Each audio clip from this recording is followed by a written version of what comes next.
We'll start off with, I guess, kind of a recap on the shooting yesterday and then a little bit what we've learned since then. But this was yesterday about 3:15.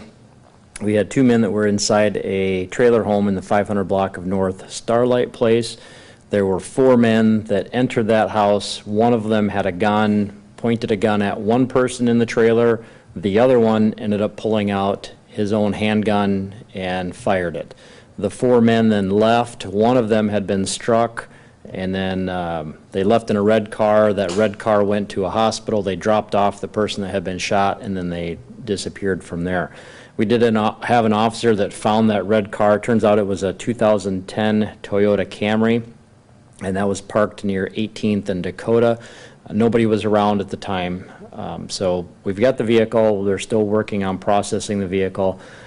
It sounds like, we're not sure the exact connection, but it sounds like these two groups of people somehow knew each other. So this was not a random event. They specifically went to that trailer home.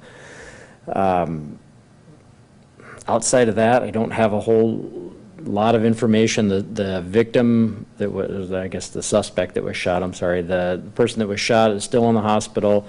I don't have an update on, I guess, the condition that he's in. Suffice to say that he's still in the hospital.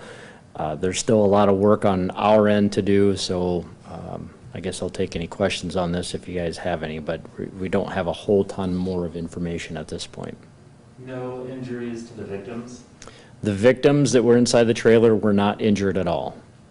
The gunshot number, we're still working on that, so I don't have a specific number of gun or guns that were shot. Any charges against the suspect who was injured? Nobody's been arrested or charged at this point. There's likely he'll face some charges at some point. The two men that were inside the house, we don't have any charges for them with anything. This is a little bit different situation, but we had the four men that came in there, pointed the gun, and then the others basically were defending themselves and fired the gun. So if there would be any charges relating to that, that would be a decision by the state's attorney's office. But once we're done with the investigation, we'll get all the information to them and let them make that determination. I don't know how far you're in the processing, but was the car stolen, belonged to one of the occupants of it? Well, the three people that left, we still don't know who they are. The only description we had is all four of them were black men. The three, we're still looking for those, so we don't know. I didn't hear if the car was stolen or not. We're not sure if those three guys are connected with the car or if they borrowed it or it was loaned out, or, I mean, we've even seen that before. So we're still working on all of that. You know, if anybody has information, we'd encourage them to call Crime Stoppers or use the P3 Crime Stoppers app. Those are all anonymous tips and they go right to detectives. This is a thing that somebody probably knows something, and so we'd certainly hope that if people have information that they would be willing to share that with us through Crime Stoppers.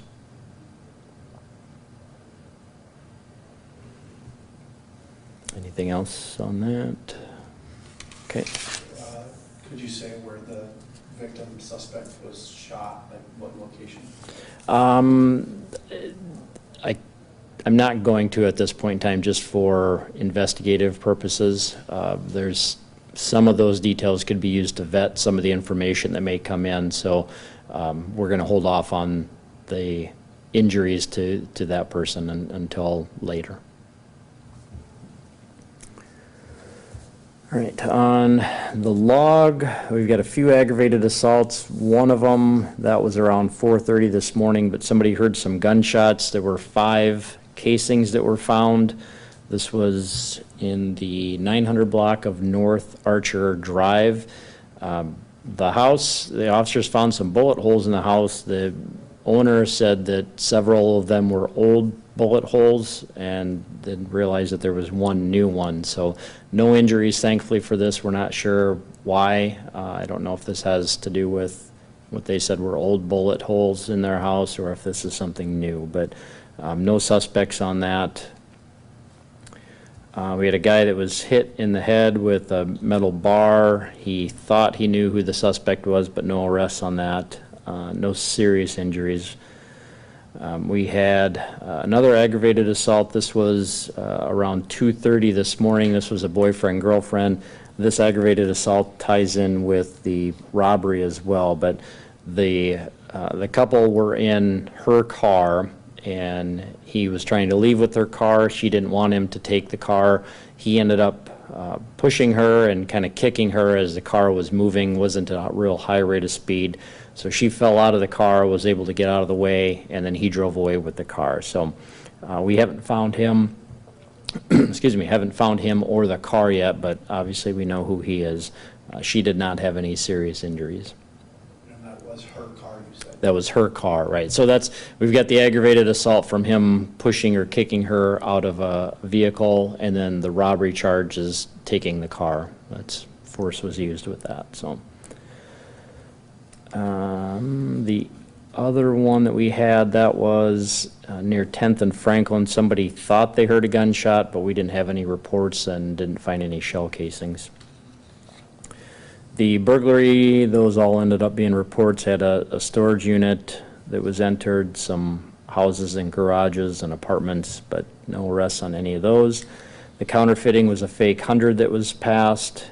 The disorderly subject, that was a guy that was going door to door selling soap of some kind, but didn't have a peddler's permit. He did have a state sales tax license, so he was issued a citation. And I don't know that we've talked about that recently. This might be a good time. Usually every summer there is an increase in peddlers that are going door to door selling. Usually we see cleaning products, and magazines are probably the most common, but it's really about anything. In Sioux Falls, if you're going door to door selling something, you have to have a city peddler's permit. Our records section of the police department issues those. It's a little card, has a picture of the person. Basically what we're doing is making sure that's a legitimate business. The other component is having a state sales tax license to make sure that they're collecting that sales tax and providing it to the state. If they don't have a peddler's permit, that's a citation. If they don't have a state sales tax license, that's a Class 1 misdemeanor, so a person can be arrested.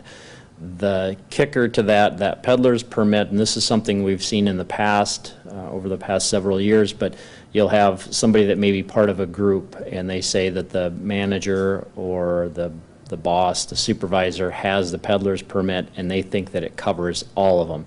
Each person that's going door to door knocking on the door has to have their own peddler's permit.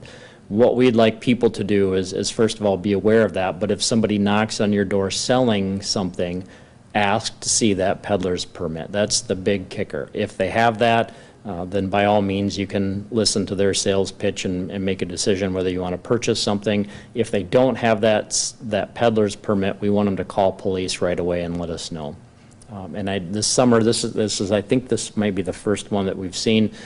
So it hasn't been that much of an issue, but we've seen that in the past where it's varying. And the big kicker, I keep saying kicker, but the big thing with this is the people they're selling things, they usually come from out of state. And so it's, if there's something that's fraudulent, if it's not legitimate, it's really hard to track people down. And so we want to make sure that if people are buying something that they're safe doing so, and obviously having that peddler's permit means they're going to be vetted. Okay, so back onto the log. The embezzlement was a car that was loaned out. The family dispute and offenses ended up being reports. No arrests on any of those. Frauds, we had our normal ID thefts and other reports. Larcenies, a few unlocked cars, some shopliftings, nothing really big that was taken. Narcotics, we had marijuana and meth. The robbery we talked about. The sex offense was a report.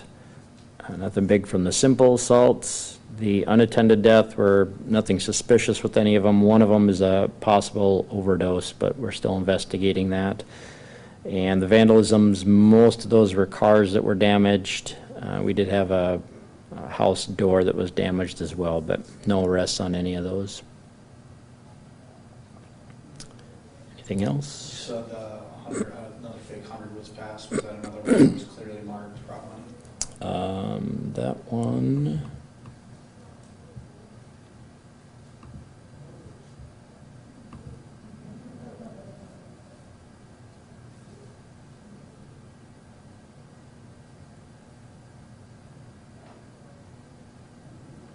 It looks like the clerk recognized it was fake, and then the suspect ended up keeping the bill and left. So I don't know how they recognized it. Some of those bills, what we've seen over the last several years, the hundreds particularly will say motion picture use only. Obviously, it's money, fake money from that for filming purposes, I guess. But we've seen, not lately, but over the last few years, there's been some counterfeit bills that have like Chinese symbols or different writing. So obviously they recognized that it was fake, didn't accept it, but they didn't keep it either, so I can't give you any details on that. Anything else? Okay, thank you.